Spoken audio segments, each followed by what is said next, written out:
I'm going to welcome everybody. So welcome. You're all muted now. We will unmute, or you can unmute yourself by clicking on the little microphone icon. But we're going to ask you to stay muted unless you're a speaker. And I will be the one who will be announcing who the speakers are. There's also a chat feature over here on the side. If you can, or on the bottom, if you look down on the bottom, there's a little bubble with dots in it that says chat. And so there's an opportunity there to post a question in the chat box, and you can post it to everyone. That's one of the options, or you can post it to any particular person privately. So you can actually have a side function that nobody will ever know about. I am recording this. If you do not wish to be on the recording, you need to both mute and turn your camera off. So we're going to start with John Chanik. So we will unmute John, and John's going to take a few minutes to talk about the programs that he manages, and he's also going to talk about himself and the work that he's been doing with the Laban Bartenieff work. So John, can you take it away? Unmuted? I am unmuted, yes? Yes, okay. I am the coordinator of the year-long program in New York City, and I've done that for quite a while. Cheryl Clark and I are also coordinating a program in Taiwan that just started. We have we're just graduating our year-long class, and 5 students, some really interesting, inspiring presentations happened this week. Varying from how astronauts deal with being in space to the technique, the amazing technique behind playing a flute that a musician in our class talked about. And what I find so great about these programs is I always see about 2/3 of the way through this big transformation that happens in people. And that came out in their presentations. They were clear, they stated what they were going to do, they did it, their intentions were clear, they moved well, they did some very subtle, detailed observation work, and they were able to describe what was observation and what was their interpretation from it. So I was really proud, and it was really inspiring to see how LMA is used and changes people, it transforms people. That's just, I think that's the biggest thing the biggest benefit of this program is the transformation that people make when they're doing it. Both in their movement and the way they relate to the world and the way they relate to each other and present each other, etc. So we have a year-long program starting next September and running September 3rd through May 17th. Here in New York City and Brooklyn. And then we have 2 modular programs starting even sooner in June, like my dates, June 3rd through 18th for Module 1, and June 23rd through July 7th for Module 2. And those are coordinated by Cheryl Clark. And we are compiling a stellar faculty for that program right now. So anyway, encourage people to ask us and inquire and think about this program. Because in what I've done in my work through 30 years of being a CMA is many things and work with many different populations. And that's because movement is the basis of everything. And so it's enabled me to work with a lot of different populations of people. And everything from working with dancers and professional dance students who are coping with issues with their body and wanting to be able to dance and work well. I've worked with, quote, pedestrians or lay people who have avid interests such as skiing or tennis or horseback riding. Most things that I haven't done, but because of my movement analysis, I can work with them and I can coach them and help them improve what they're doing. I've also worked a lot in the last, well, the last number of years, I've had a lot of clients actually for a long time, 20, 25 years. So we're growing old together and dealing with the changes that happen as we all get older and wanting to keep moving and keep functioning and being able to do the things we want to do. So in working with elderly people, I have really, it becomes so apparent how fundamental fundamentals are in regards to the 10 of fundamentals. If you want to keep functioning and being able to be independent, those basic patterns, those basic 6 movements and their variations are critical. And use it or lose it is totally true. I've felt it myself, I've seen it in clients, and the more you keep these patterns going, the more they can keep doing what they want to do. And that's been pretty inspiring, just to see even the simplicity of the basic 6 and how much they enable people to do. And we all want to keep going, at least I think we do, and I do, and I want to keep doing everything I want to do, and this is going to really enable me to do that. And if people have questions, you know, I've worked with different populations, I've applied this in many different settings. So feel free to contact me and ask me any of that. Okay. Okay, thank you, John. So we're going to move to Tony now to talk about the China program. So, Tony. Okay, yeah, hi everyone, I'm Tony Zhou, and nice to say old friends and my classmates, and also there are some new people I haven't met yet. So I'm co-founder of Inspiration Institute in China. I'm MCMA and a PhD in biomedical science, and I'm also trained as a Down syndrome therapist.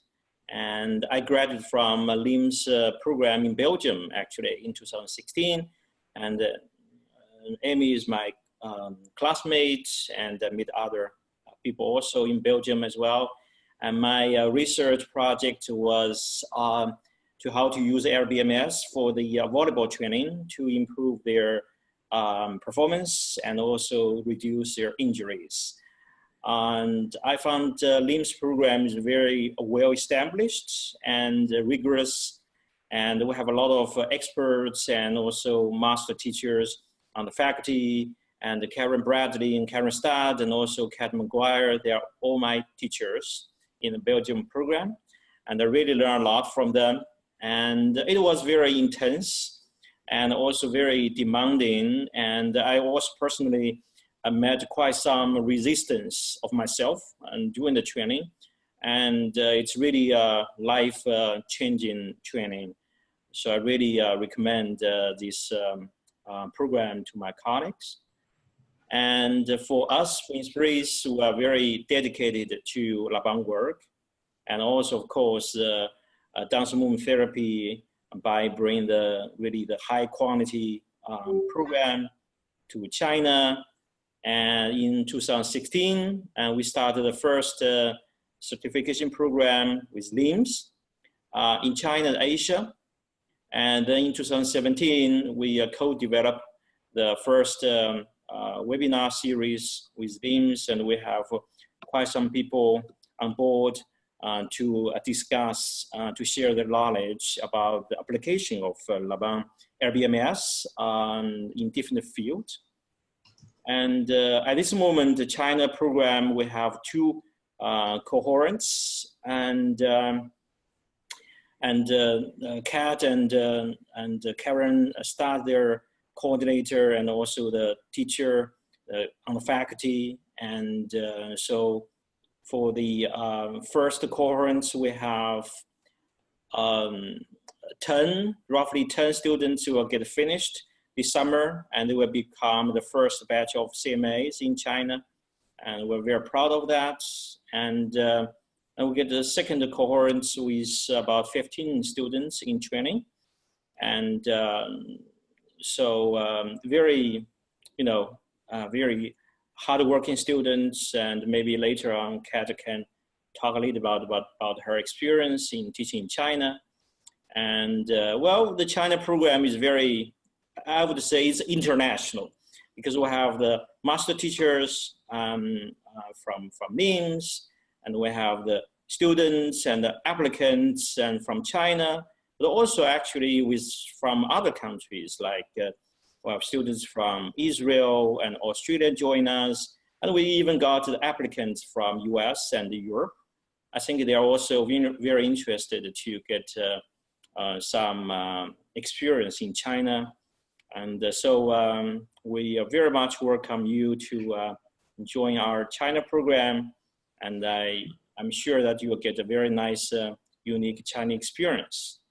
And talk a little bit about my own work. And what I use mainly for the Labang, and also Labang, mainly Labang for high functioning people, even though sometimes work with children with special needs. And I see my work in the future mainly work with sports people, sportsmen, who really want to realize their potentials on the sport fields. And I found that's a very interesting population to work with. And a lot of time they're very much focused on the functions, and they haven't really realized the values of expressive side of the movement. So I try to help them and support their further development.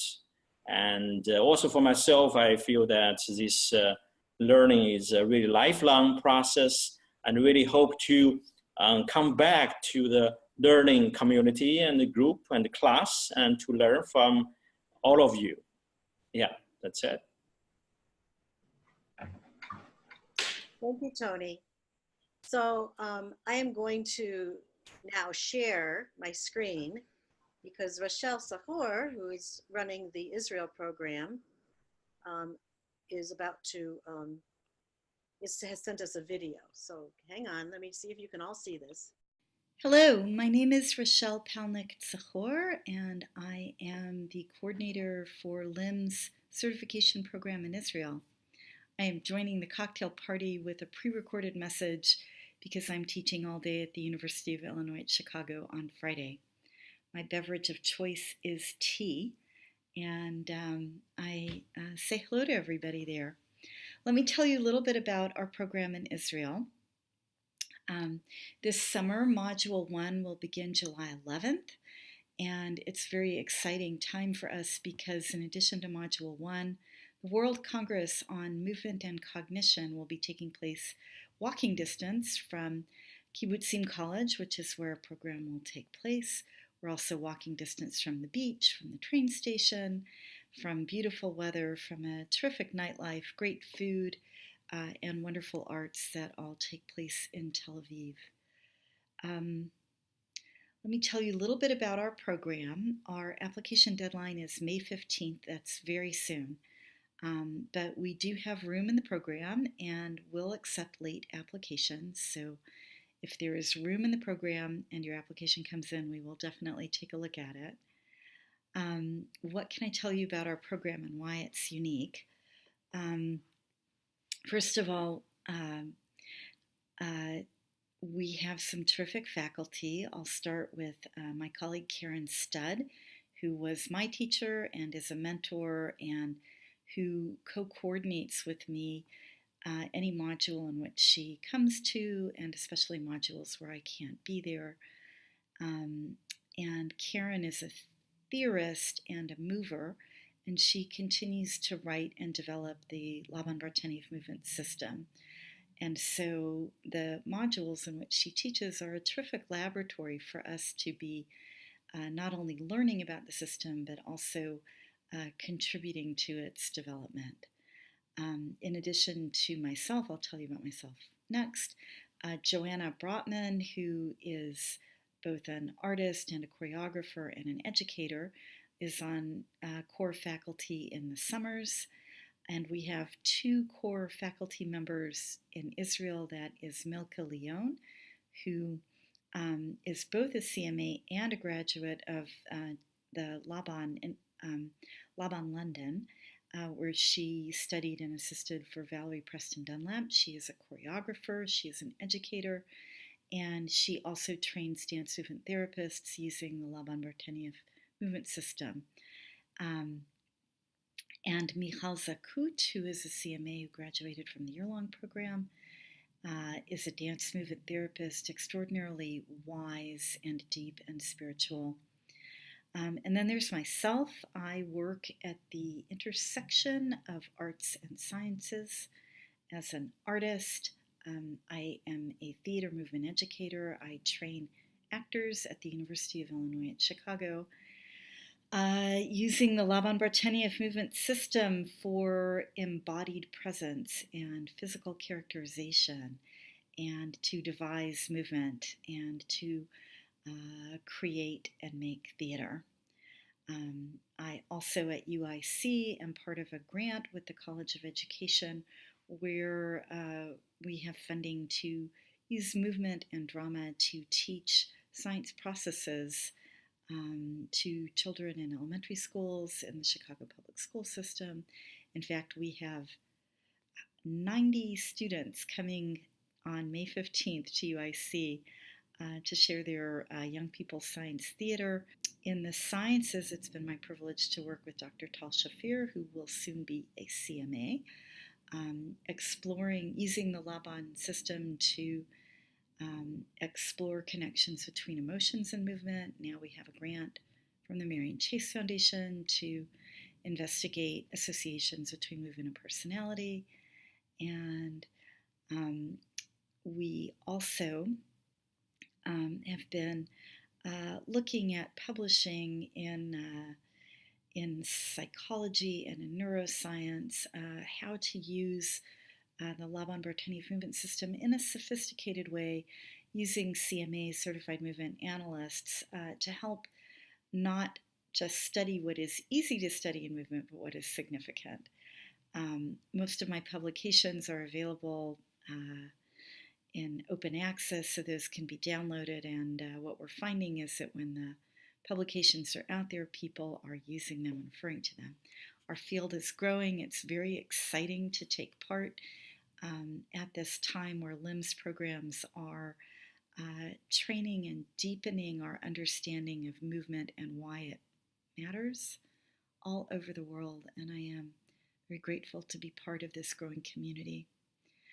We invite you to come to Israel to take part in our growing community there, our vibrant community where Irena Payuk is pushing the edges of what people are learning in physical therapy at Tel Aviv University.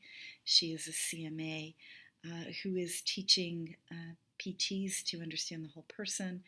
Liat Schefferman is working up in the north of the country, furthering our work in education and in integrating it with coaching. We have OTs, we have Shalon Gidon Peskin, who is developing our work in communication, and also the Laban Bartenieff movement studies work as it affects actors and directors.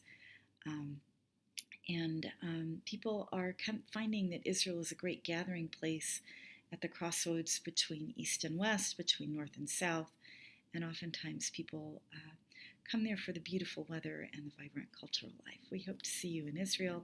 If you are a CMA or someone who wants to study with us, or just come and be part of our community, we welcome you. All right. Okay. All right. So moving along here. I don't know if Si-Hyun can turn on her computer, her video camera, just so you can all say, if she can say hello, but Si-Hyun is here. So Si-Hyun, can you unmute and turn on your video just to say hello? Si-Hyun is the new Director of Education at LIMS, and she's been on the job for about 4 or 5 months now. And so it's been a journey for her, and but we're so happy she's doing this work. It's really great. So I don't know if you can, Si-Hyun. Don't worry if you can't. Hello, everyone. This is Si-Hyun. Nice to meet you all. I know you cannot see me, and actually I cannot see you either. I don't know what's wrong with my computer today, but thank you for joining this cocktail party, and hope we can inform other people how this work is great. And I would say, if you are watching this on the recording and are interested in following up with Shihyun, I guess you could share the email address. Yeah, if any of you who is interested in applying the certification program at the Laban Institute, please email me at education@labaninstitute.org. Then I will send you the application materials and also other information to apply for the certification program. Great, thank you. Thank you. All right, so next we have Toranika Washington, and I will unmute Toranika. Take it away. Hello. It's so exciting to be here, to see everyone. And I mean, I have Tony that was in my cohort from Belgium, John who taught me, hey, and Karen, who I love, my mentor and advisor. And then there's other people on here. I'm sorry if I missed you. I'm just excited to be here, and thank you for the opportunity. And so I graduated from LIMS, New York, in 2015. So I'm still a young wizard in Laban, and super excited about what Laban and Bartenieff has done for me, and how my career has like really blossomed. So I've moved out of teaching K through 12 when I was in the training program at New York, and I also did Belgium, of course, I mentioned that, and Maryland. I was working K through 12, so I was utilizing the work there with my students. I'm a dance teacher. And then once I graduated, received my MFA, I had the opportunity to teach a Laban class at New World School of the Arts College in Miami.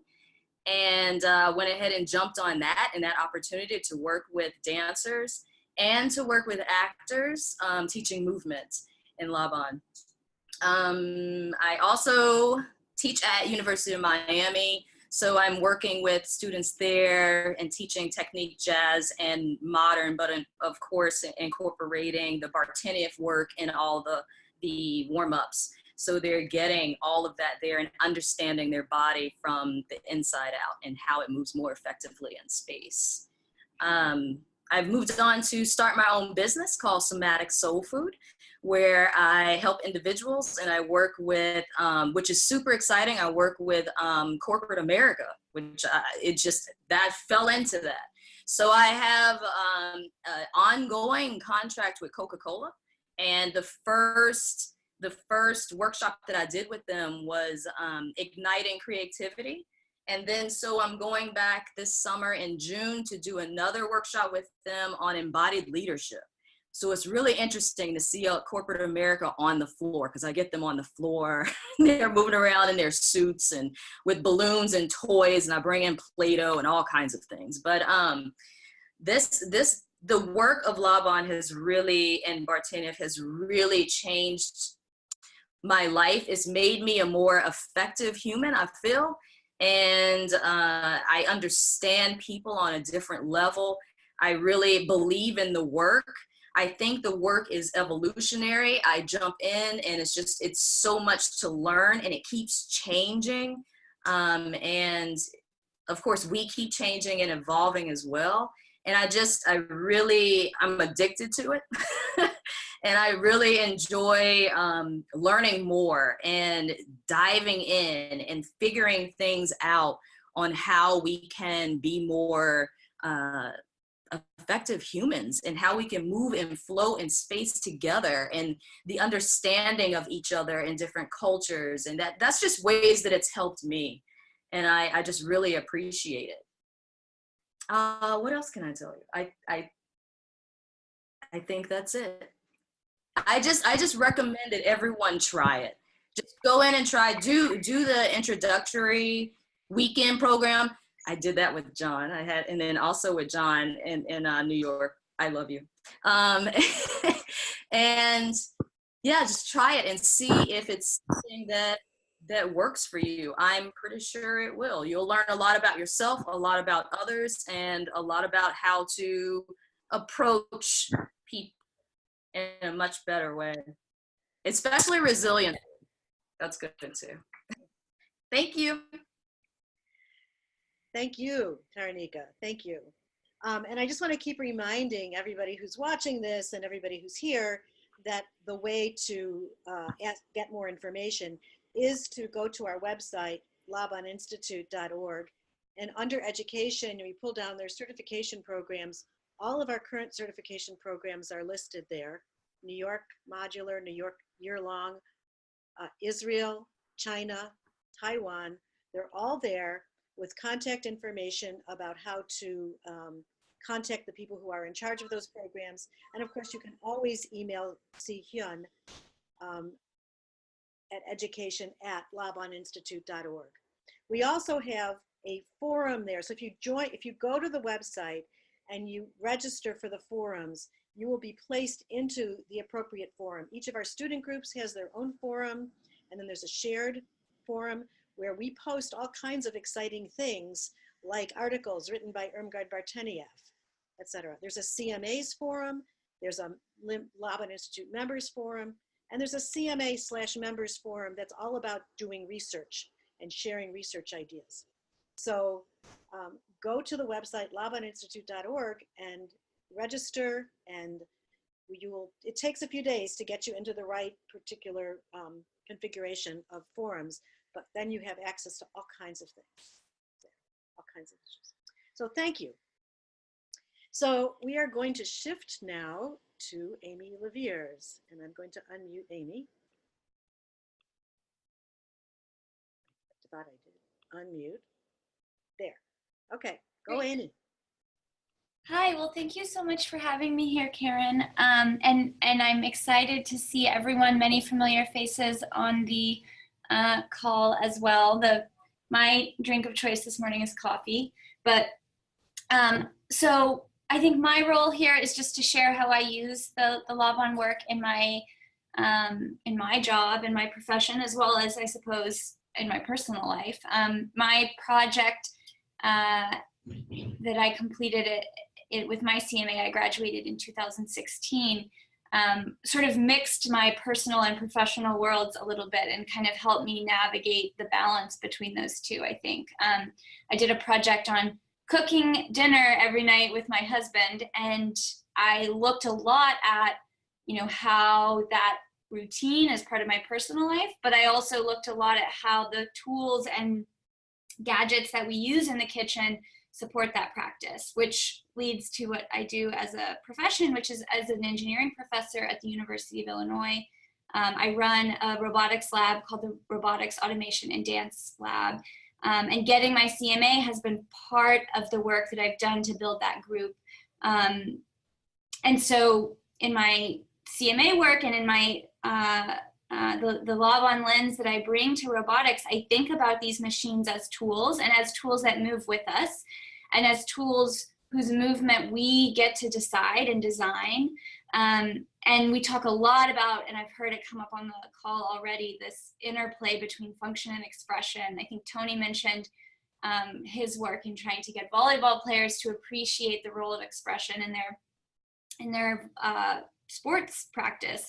I do a lot of that in robotics and trying to help people understand the role, the fact that these machines are already quite expressive, where we see them and we interpret quite a lot. And so how do we enable a palette of more broad options of what these machines might impart to human viewers, and how do we create machines that human viewers understand the internal state of the system is a big thing that my group works on. So I think about how movement encodes information, and truly, the Laban work provides this, yes, qualitative, but also quantitative lens through which to notice movement, to name movement, to see what's going on, both in humans and in machines, and in navigating the potential imitation between the two. So it's really the center of my group. And I think a couple students may be on the call today or are certainly going to listen to this recording later, because it's something that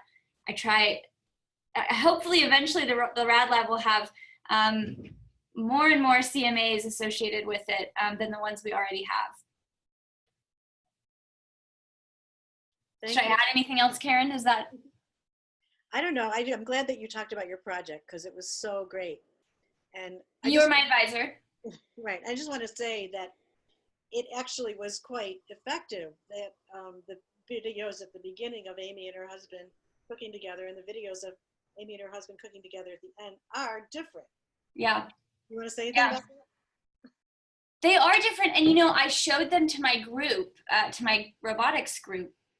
And I, at the end of the project, sort of gave them a little bit of a taste of what I'd been working on in Belgium.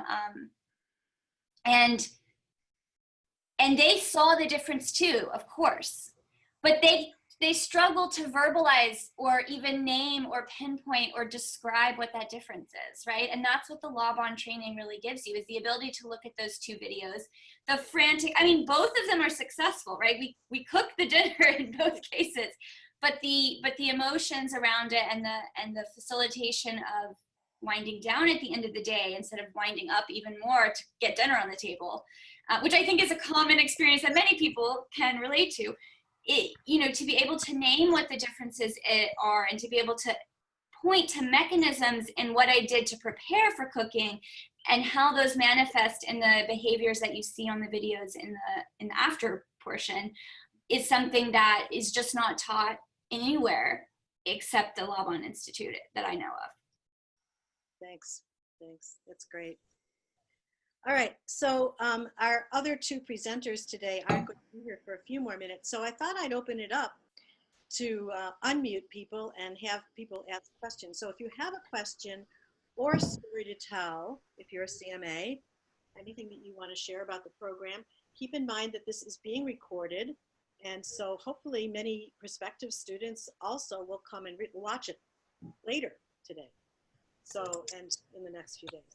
So if anybody has anything that they want to jump in with, I know Kat, you might say something. Carmen, yes, Carmen. Well, I want to echo a few things, particularly what Tony said about the lifelong learning process and the fact that I got my CMA a very, very long time ago, 1983, and that's back when I met Karen Bradley. And I've been working with this material for over 30 years now, and very seriously teaching it in the certification programs for about the last 10 years. And I am constantly amazed with how much keeps changing and how much I keep learning and how many different insights I continue to have. I think, Tornika, you were sort of suggesting that same kind of thing, this ever evolving. And it has been fascinating. And my work with Amy has just been tremendous in enlarging my own understanding of the LBMS system in ways that it is meaningful and useful in our life. So for any of you students who are watching this, I would encourage you to really consider this training because it is a lifelong experience, and I'm a full testament to that. This is basically what I've been doing for most of my adult life, in addition to my dance career and other things. But it keeps on giving and it keeps on remaining exciting. And then you get to meet great people like Amy, who I now have a whole world that I never knew before open to me through the connection of the LBMS material. That's how that connection was made. So anyway, it's been a privilege also to work with Tony in China. And I just want to say that also has been an extraordinary experience of not only teaching the material to prospective CMAs, but utilizing the material in the process of teaching them in order to bridge the cultural differences and most profoundly the language differences, and working through translation. And so actually using the material itself in the process of teaching the material itself. So all these things just continue to be thrilling and exciting experiences. And again, I would encourage anyone to jump in and get this material. It is life-changing and lifelong endeavor. Thanks, Kat. Diane, did you want to say something?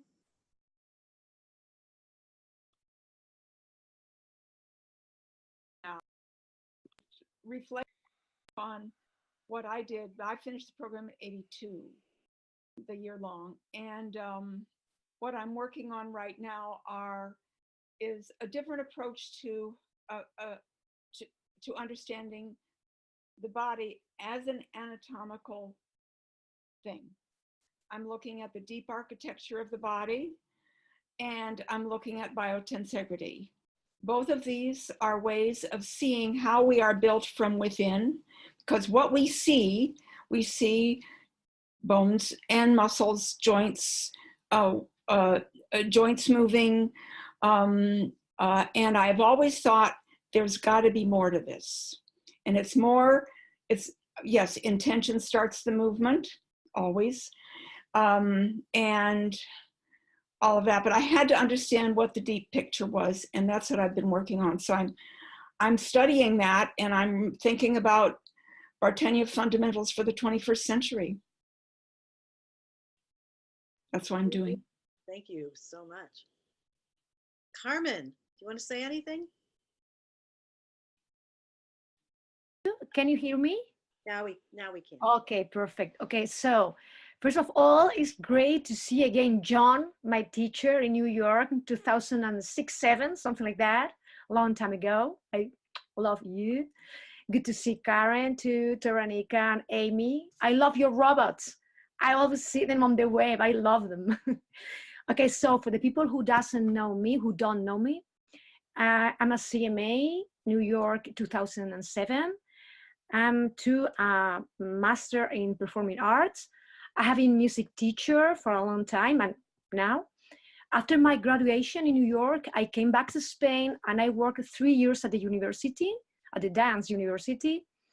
But finally I left the university and I came back to the music. And these 4 or 5 last years, I have been keeping with the music.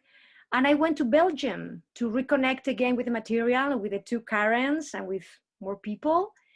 And I have been teaching these 8, 9, these years. I have been teaching yoga and somatics and BF all together, my own classes. And in March, by a chain of chances, casualties, I taught 3 workshops for teachers about education, movement, and health. And finally, I taught some mix of BF and LMA, and all of them were very, very happy. So they asked me for a website, and I'm creating, I'm with it. And next year, I will start teaching some short intros in different points in Spain. Barcelona, Orense, that is in the northwest, Madrid too. So it's very, very small seed, but it starts to blossom, something like that. Because I'm the only one here, so it's hard. But yeah, I would like to go back to New York to refresh. Maybe I go for a month or something like that. Yeah. So this is what I'm doing. People in the workshops have felt very, very happy after doing BF that they didn't know at all, developmental movement, some very simple space sequence, they didn't know. And they have been surprised by the sensations, how the body is different. They have felt everything different. So this is the main thing. So this is what I'm doing now. Thank you. You're welcome. Thanks. Susan, Barrett, you want to say something about your work?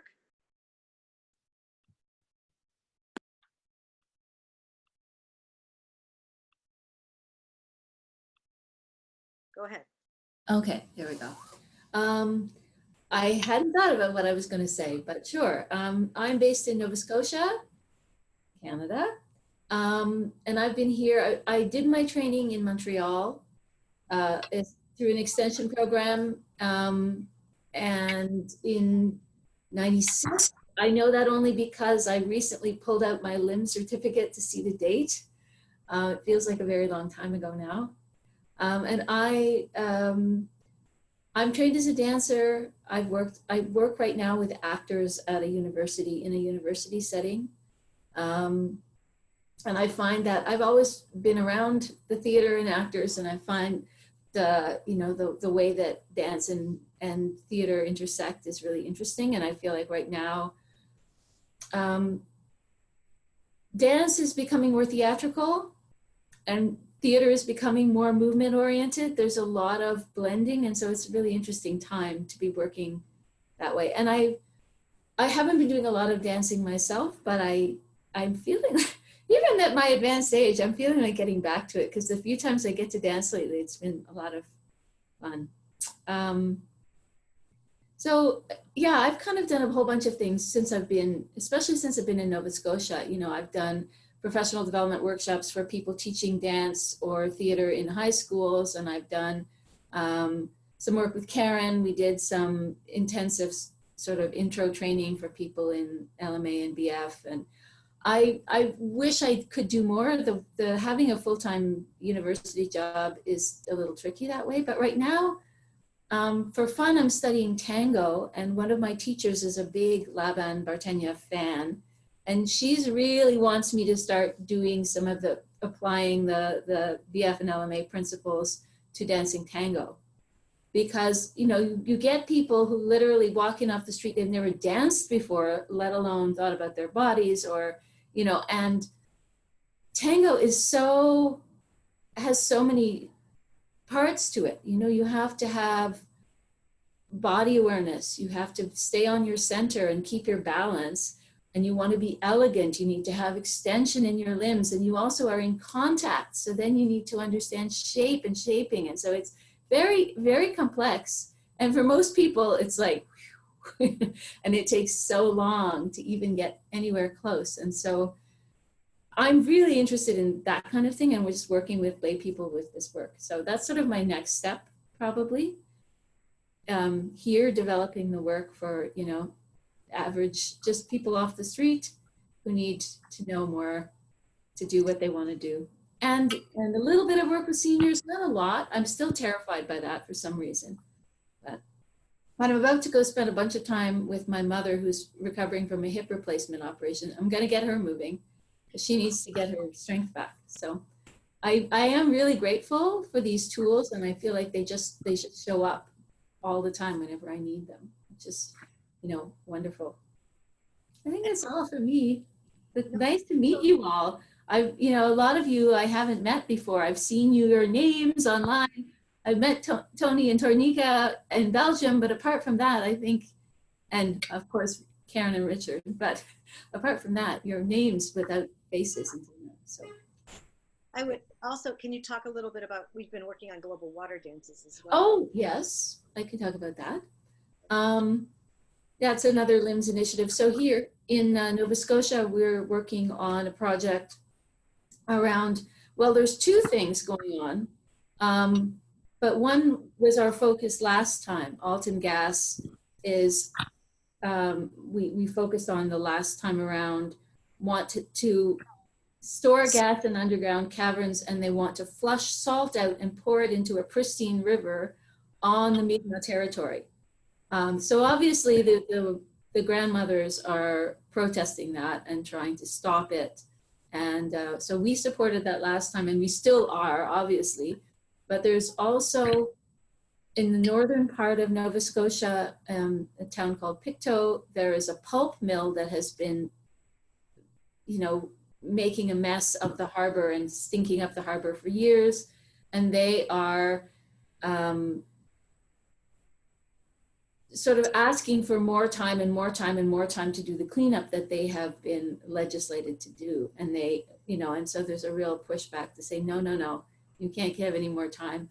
And also, you know, what they say they're going to do doesn't seem to be adequate. So anyway, we've decided to do our, I think, is that right, Karen? I don't feel like I'm not sure that I represent it very well, but so we're going to do global water dances up there. And again, hopefully in, there's another First Nations community up in the Pictou Landing, just across the harbor from where this is all happening. And so in consultation with them, we're trying to have global water dances on pier in Pictou this year. And we have the same choreographer both times, Liliana Corman, who has already got ties with the community.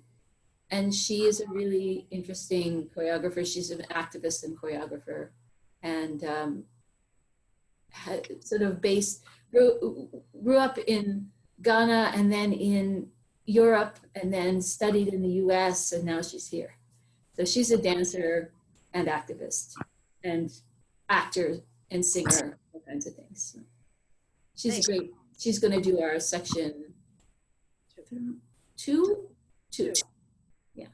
Yeah, just to tell everybody a little bit more about Global Water Dances, the next one that we're doing is on June 15th of this year. And there is a website, globalwaterdances.org, if you want to know more about that. But there are over 160 sites around the world now that are doing it. And on the same, oh, Carmen, you're doing it? Oh, good. Just to tell you the origins of it, was a group of CMAs and Richard, who's on this, who were got together in at Schumacher College in England, in Totnes, Dartington, Southwest England, in 2008, and we did a 3-day exploration of Laban's work and environmental work. And I don't know if you know this, but towards the end of his life, Laban was an activist in terms of the environment. He was very much a believer in the Gaia religion, and very much concerned about the world. And so this Global Water Dances project came out of that, and it's every other year. And this is our 5th in June. And it's based on the idea of movement choir, and in particular, what Susan and Liliana and I are creating here is really taking a very hard look at environmental racism, which is the fact that all of these industries are springing up near First Nations people. And of course, the First Nations people are not happy about that, but don't feel powerful enough at this point. Although messing with those grandmothers is at their peril. Yeah, Susan, if you want to say anything. You don't want to mess with those grandmothers. Those women are very powerful and determined. They just recently, 3 of them were arrested a few weeks back because they would not leave. They were put in jail, and there was such a big protest that they were out within a number of hours. People were not going to stand for these, you know, elders being put in jail for I mean, in terms of law, they have legal right on that territory, which it gets kind of glossed over and ignored. So it's frustrating, but it's very interesting. The global problem. Yeah. All right, Ellen Bartel, do you want to say anything?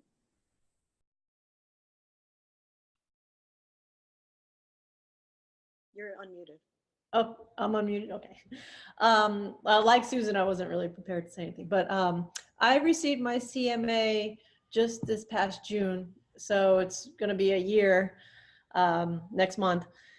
So my application of the whole system and the whole philosophy is very new, but I'm very inclined to start teaching it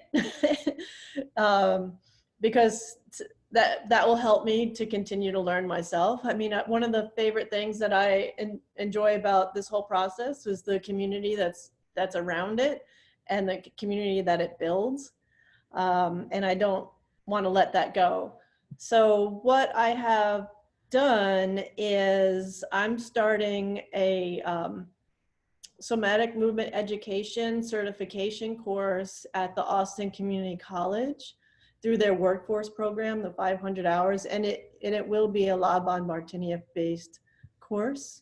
And if somebody takes this course, you should be able to, or you will be able to get the prereqs out of the way to become a CMA. So I'm hoping that it being in Austin, since there's nothing like this around in this part of the country, that we can start to have a little bit of excitement about CMA and Laban and movement analysis and its application, and sort of start spreading it around the globe that way. So we'll see what happens. I'm excited to see what happens. You know, if we're at like 90% the course is going to happen in the fall, and if it does after the first year, to see its impact. And I really feel like it potentially can diversify who is getting CMAs, because Texas, and especially Central Texas, has a really diverse population. And especially community college has a diverse population. A lot of courses like this are for more privileged people, and they're embedded in higher education. So like if you're in a master's degree program in a dance department, you might be able to get a certification like this, but I have a strong desire to bring it a little bit to a more equal level and have all kinds of people want to pursue this and can afford it. The other thing that I do is I also bring Bartenia floor and floor bar class to the Austin community, which also doesn't exist here. So I always invite people to roll around on the floor with me for an hour, one time a week. And you know, I'm no longer getting my dance friends coming. I am seeing new faces. There's a lot of, like, here in town, there's a lot of circus art, a lot of aerialism, a lot of kind of campy theater scene. So these people want to get more in better touch with their bodies and be able to express their art form in their way. And so I'm finding I'm getting a different population of people coming to my classes for this. And I did global water dances a year ago. I didn't do it this year, but I found it to be impactful for this community as well. So that's where I'm at. I mean, I think there's different levels and layers of the Laban Bartenieff work. You know, there's the very precious, if you will, level of the individual's process, rediscovering their own movement patterns, improving their movement patterns, making them, you know, creating more efficiency, creating more access within the personal. And then there's also, you know, an interactive piece, which is how you start to see your partners in the room, or how you start to, or your coworkers, and you start to be able to analyze some of the movement patterns that you share, or that are oppositional, or that support each other, etc. And also you can start to look at, you know, how people behave in groups. You can look at that, and the fact that when people move in a group together, that is in itself empowering. And at the end of that process of moving together, people feel more connected. And there have been several Laban Bartenieff projects on looking at group movement and looking at people who start as very different types of people, but then work together over time. Alan, you might want to jump in and add to that. But I want to say one more thing, which is that, you know, you all remember the Choreometrics project, which, you know, was very, very controversial in the past. And it's being looked at again and updated, and looked at in the context of social justice, and having voices that perhaps were not heard before heard, and beginning to understand some of the perspective, the potential biases in that particular observation and analysis, looking at cultural context, et cetera, et cetera. So we have a lot of ways of understanding movement just within the Laban Bartenieff movement systems. And I think there's more than one going on here. Systems that we can talk about, we can share, we can bring to the world. Ellen, what did you want to say? I wanted to say that not only is there a group connection when something like a movement choir takes place, but also people tend to get connected to the space in which this group connection has happened in. So with global water dancers, when you identify a space that needs attention and you dance there with a group of people, that space is now recharged with that energy and that perspective of all the people who were dancing there and all the people who came there, and even probably residue energy, you know, in the space and everything. So I think it also connects us to where we live and how we live and how we use the space that we're in. And the other thing I wanted to say is that through the Laban Bartunieff experience, I feel like there's an honesty to it and how you view people and view people's bodies. And because when you analyze, at least the way I understand it, you need to remove your prejudgment and predisposition and really look at what's happening. So there's a moment where when you see something, you step back and try to really take in what's happening versus just reacting to the moment. So I think there's the nuance of really seeing truth in the body and things like that, or at least potentially, right? That's great. Anybody else have anything they want to add to this? It's a great conversation. Can I just add one small anecdote that I thought of listening to Ellen? I live in a housing co-op, and we've been doing interviews for new tenants. And we had this one couple come in, and one of the guys was going, "Oh, I don't know, he just seems too laid back, and I'm not sure how serious he is and whatever." And then, but he said it, and he said, "Oh, he was kind of laid back." And I said, "No, he didn't sit like that though. He was sitting forward with his hands on his knees." And I did that. And everyone went, "Oh, that's really different." And then he didn't make eye contact. And I said, "Because we were sitting outside and he was facing right into the sun. So he looked down, except when he was directly talking to us. And then he squinted because he had the sun right in his eyes."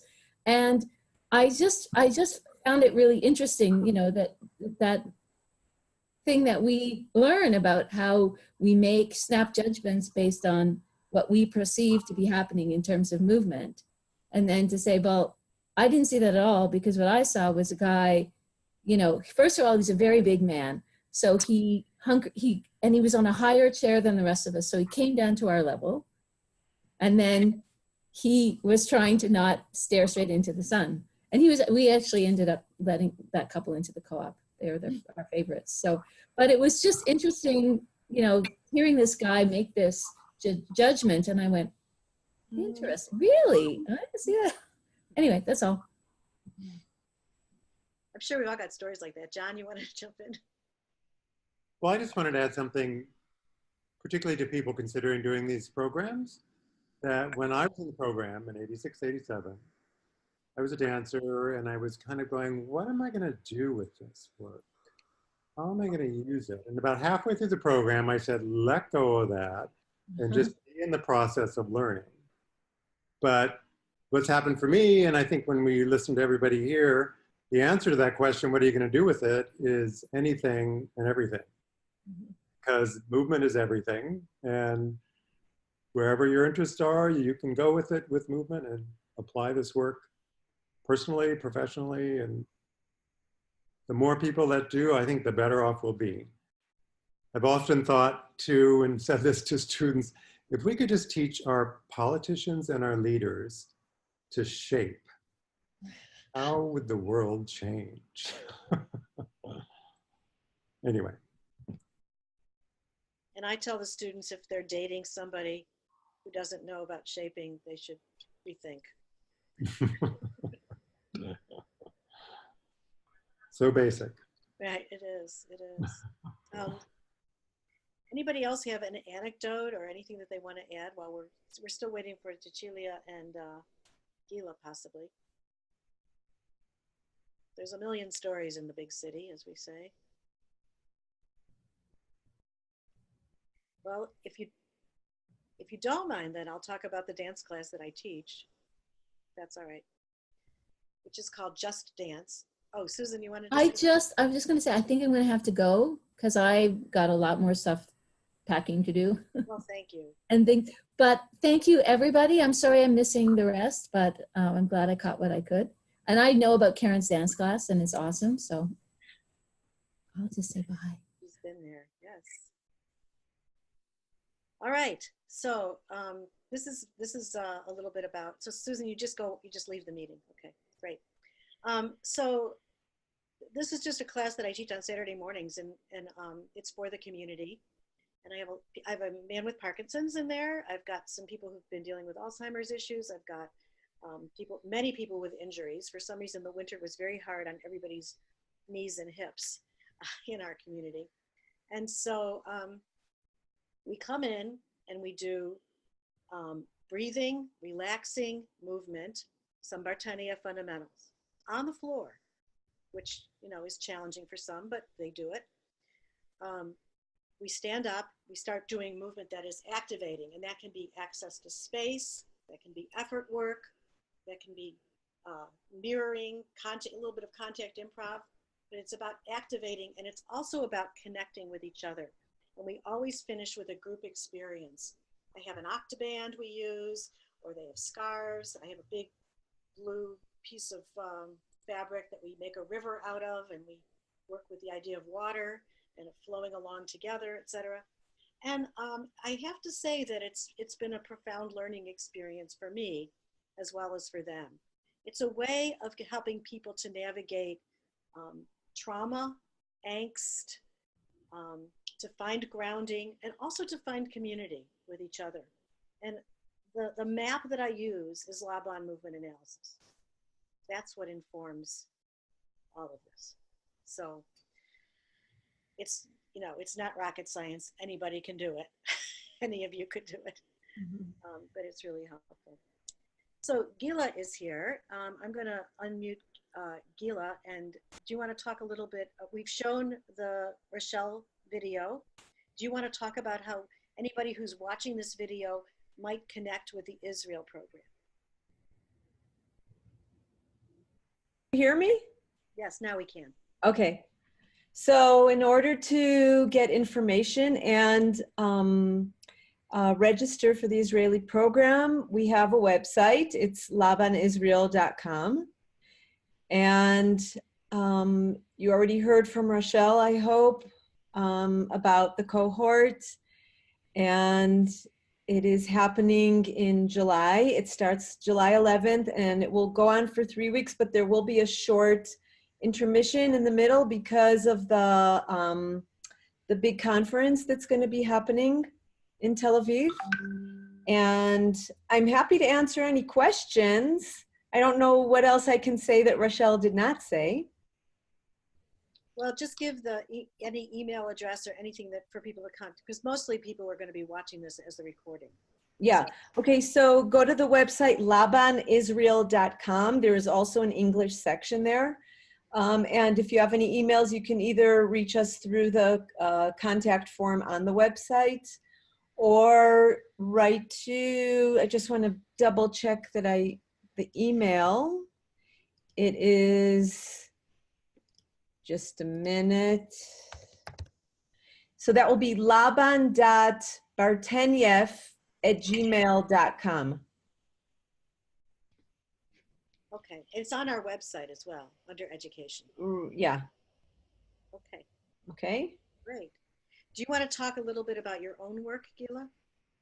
Well, I will be graduating in the summer, so as Mod 1 will finish, Mod 4B will be finishing as well. Well, as they finish, it will start and end. And I will be presenting my project. My personal project was an educational one. I worked with a group of 8 people from the ecstatic dance community, which is very interesting for me. And it was also for me a great instance of learning about how I teach, which I really have never done before because I come from a totally different background. I am a designer and illustrator in my education and my profession. And today I'm a chocolate maker and a business person. So, so all of my background really, it gives me a lot of a rich addition to what I'm learning with movement, but I must say that my biggest passion is around these studies of movement, more than chocolate. And I just find that it supports everything that I do, from my business to my work on the computer, to communicating through word and of course face-to-face with people. And I love dance and music. So from that place, it gives me a new pathway to take, because I'm not going to be in chocolate forever. And I want to add that I'm 54 years old and I started this work when I was 50. So also it's taken me longer than the regular path, just because I chose to do modules when I could. And it's quite amazing that where I am now, I move better than I have before I started learning, as old as I am. And we've had, Gretchen Dunn did the program in Maryland when she was in her late 70s. Wow. And she's fabulous. Wow. Well, maybe I can be fabulous too. I can speak for that. I'm 76 and still going strong. And I just wanted to say, when I spoke a few minutes ago, I got a lot of blank looks, so I thought I'd better say something else. This is a tensegrity icosahedron, and I built it. And what's different from the icosahedrons that we use when we study space harmony is that all of the vertices are solid, and they are, we would say they are compression members, and the joints that connect the vertices are fixed, okay? This is a tensegrity icosahedron. When I smash it, it pops back up. That's us, okay? Now, if these are rubber bands, and they serve to do that pop, okay? Now, I always thought, why, when something goes wrong in the body, don't we just fall down? Why don't we just collapse? This is another model that I have made, and one of its tensile members has collapsed. And this is what happens to us. When the stretchy bits stop working in relationship with the compression bits, that's the bones, we collapse. And when you watch an elderly person with a walker and holding on tight and leaning over it and holding on to it, they are collapsing. They are collapsing like this. See, so when I smash this, nothing much happens. When I smash this one, pop, whoops. Okay, so the liveliness in our bodies is because of this kind of structure. And that is what I'm studying. Just thought you'd like to know. Thank you, Diane, as always. Very provocative and lots to think about. But one of our favorite things to keep saying is Irmgard's quote, "Change is here to stay." And adapting to change, coping with the environment. I don't think that was a mistake that she chose that particular title for her book, Coping with the Environment. That's what we're doing. We're coping. Yes. Thanks. All right. Anybody else have a question or a comment? Pretty much everybody here is a CMA except for Richard Bell, or soon to be a CMA.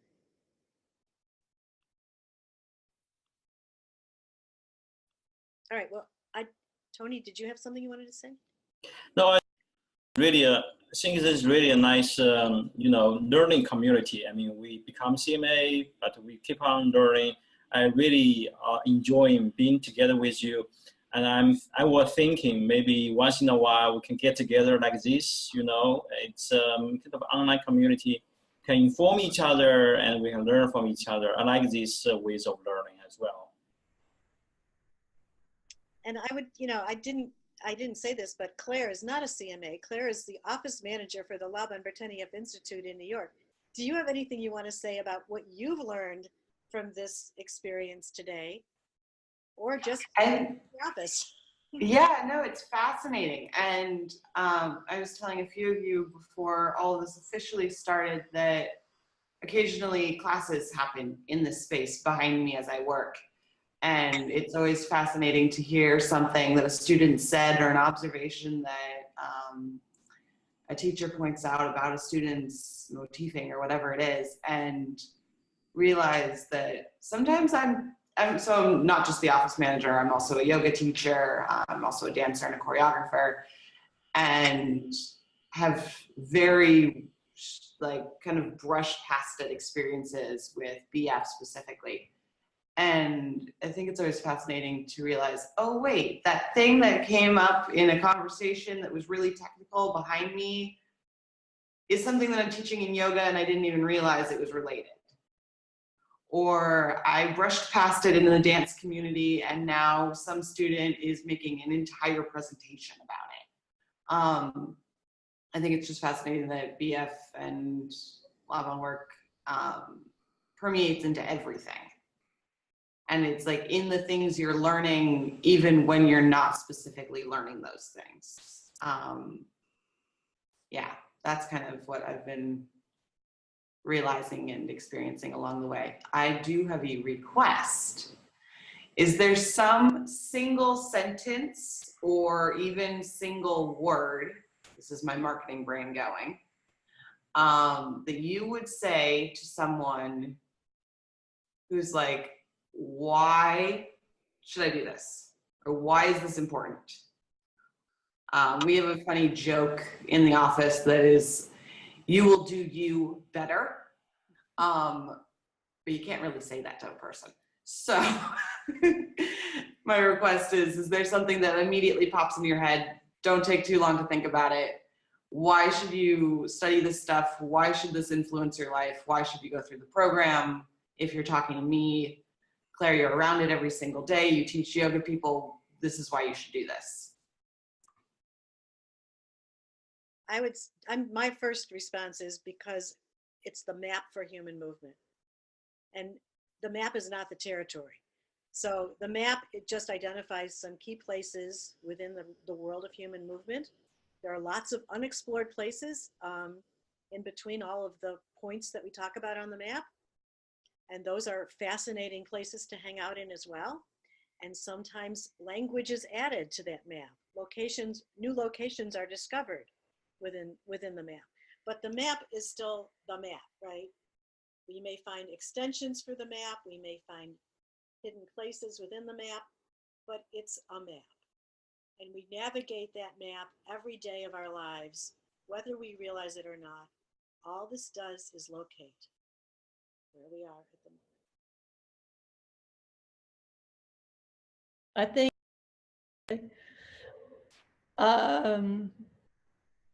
can you guys hear me? Okay. It's empowering. So I think having an intelligent body is an empowering act. And so I feel like this knowledge empowers a person in their body intelligence. And therefore it translates into understanding other people's bodies and stuff like that. Or, being able to say, I don't understand what's happening here. It's like, again, it brings me back to the honesty of understanding other people. But it's empowering. That's the word I came up with. Gila? So one sentence, a marketing one. Tools for exploration for the rest of your life.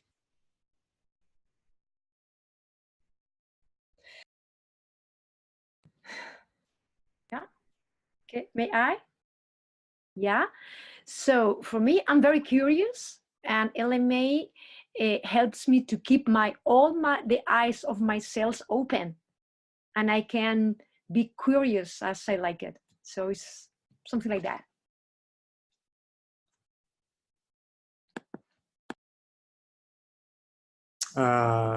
Well, like I said before, movement is everything. Movement is dance. And so everyone is a dancer. And I see that in our students who come in as not dancers. They are dancers when they leave. And that's a great thing too, I think. Laban felt everyone should dance. I think he was right.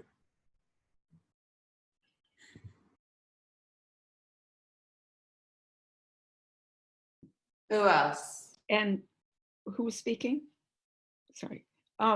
Something that John said earlier about our politicians, and what Carmen just said, wouldn't it be great if we could get them to keep their eyes open? Thanks.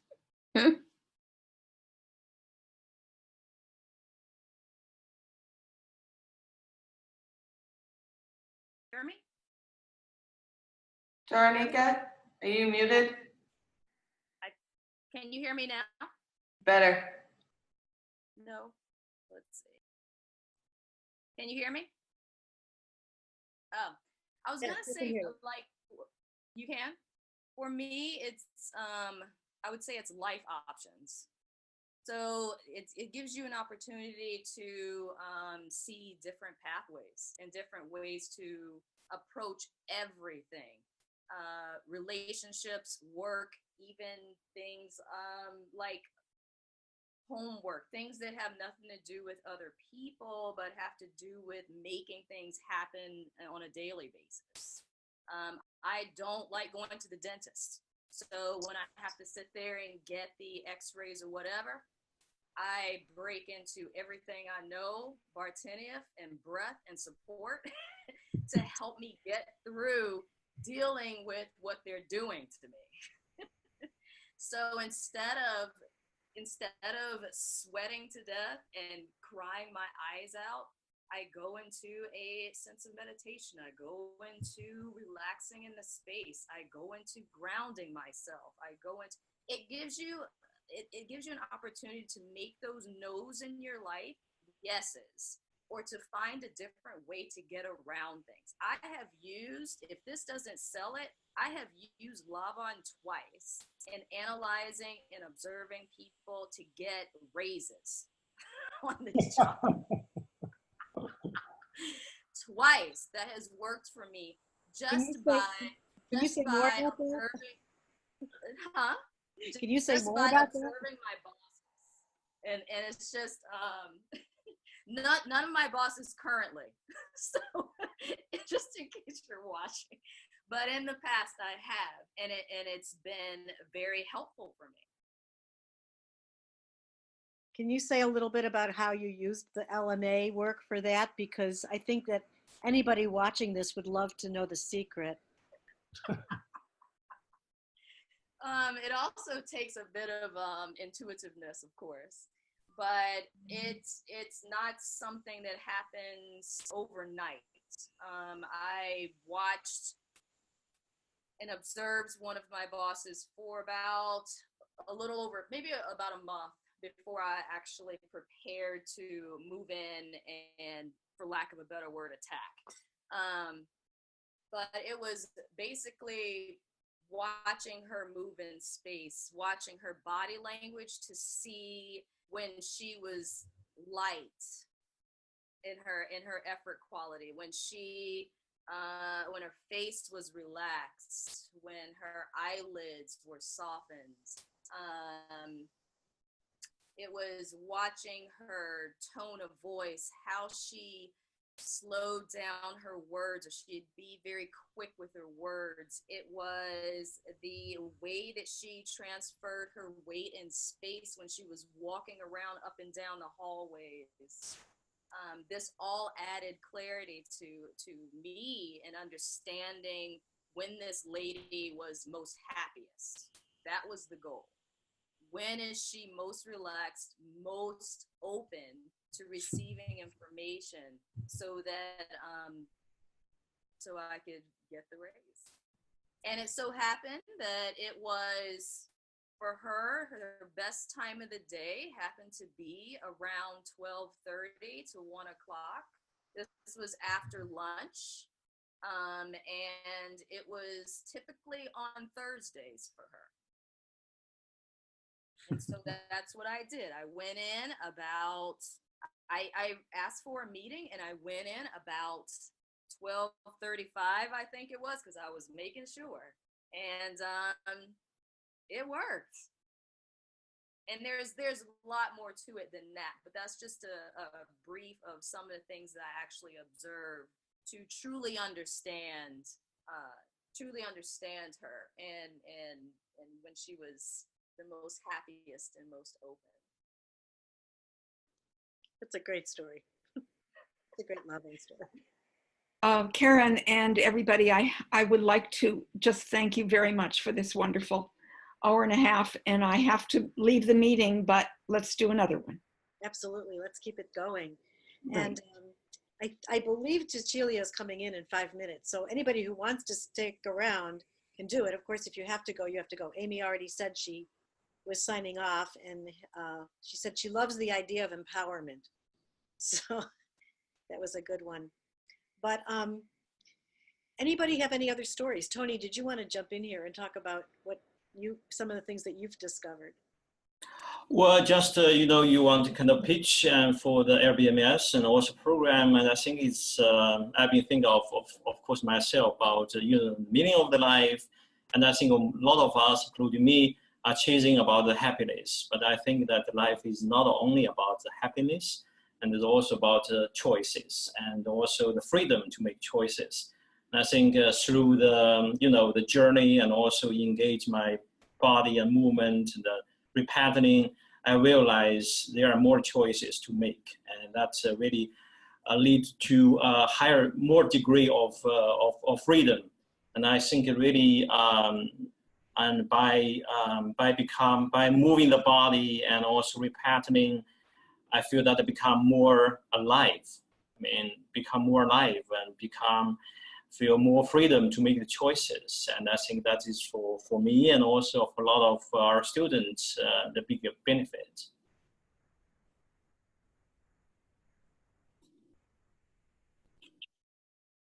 Kat, you got something?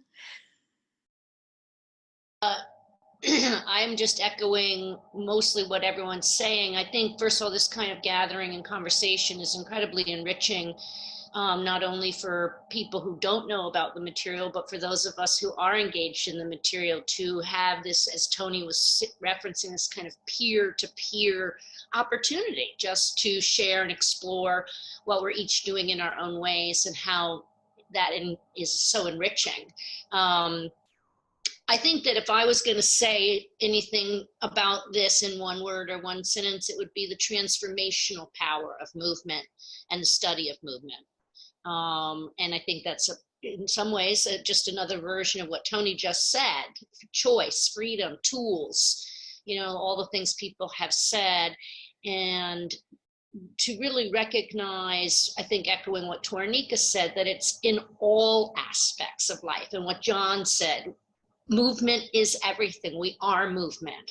And that's our entire experience, is movement. Breath, the basis of life, movement.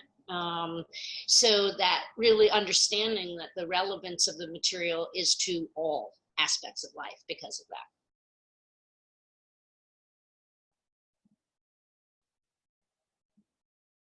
So I don't know, Claire, is that helpful?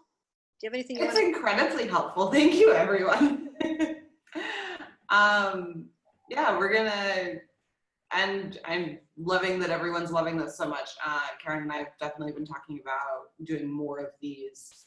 Susan Weisner, who's been doing a lot of our tech stuff, has been talking about doing a podcast. So there's lots of possible things in the works for getting people together and sharing ideas. And I love the idea of doing these every couple months, getting together and chatting and hearing about people's process and what's going on in their work, and always doing the shout out to share, because you're also passionate about it. So yeah, really awesome. All right, well, thanks everybody. Anybody can leave now, and we're still waiting for Cecilia. She's trying to get on, so I'm just saying if anybody has anything else to say and they want to hang around for that, that's fine. We're gonna leave this open. You can also come and go. Bye, Gila. Take care. Bye-bye. Somebody's typing. I will send you the email. I have one for the Laban Space Spain, okay? Okay, great. I'm gonna write it here and I will go, okay? Please put it in the chat, yeah.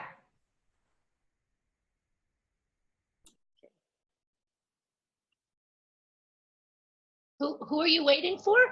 Who are you waiting for? Cecilia Fontanisi. Oh.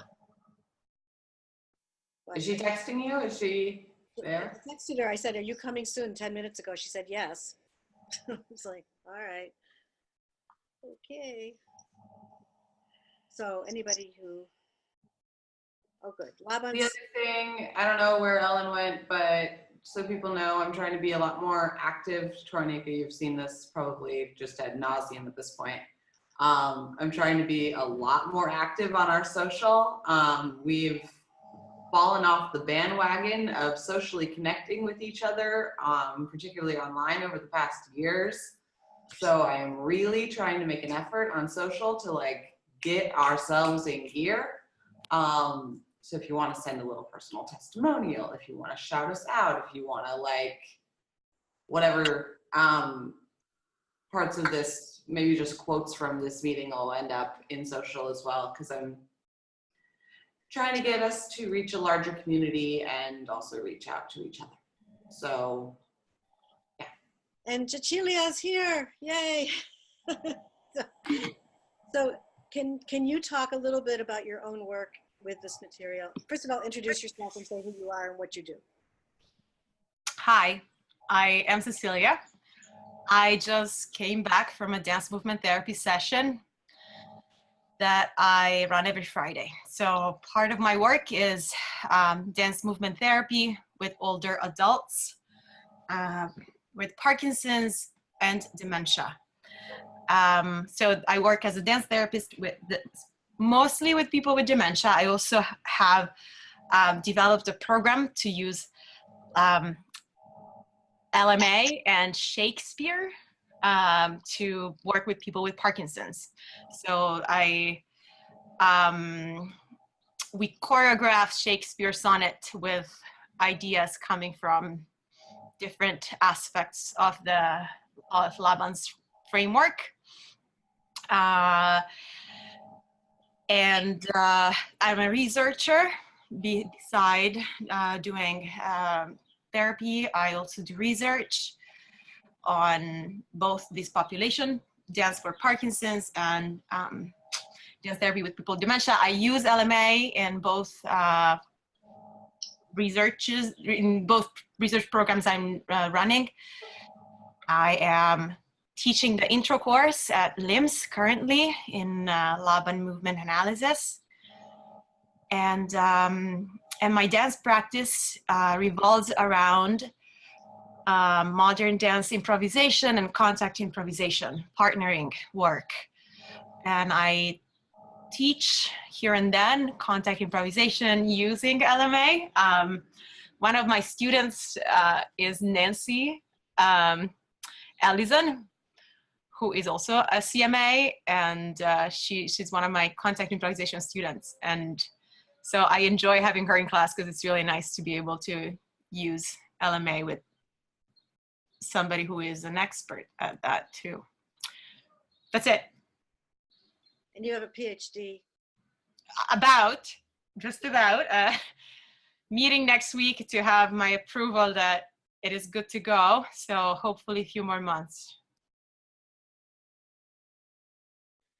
All right, well, thank you, everybody. We're going to close this up, and just so you know, the recording will be available probably later this afternoon. It takes a while to wind down and so on, and then we'll post it on the website and on the Facebook page and in the contact list. And but thank you so much, everybody.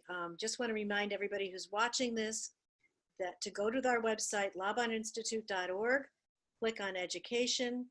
Also sign up for the forums if they're under the networking piece, network and community piece, and engage with each other. And we can do more of these. We can do them through the website as well as through Zoom. And let's just keep the conversation and the networking going. Thanks, everybody. Bye.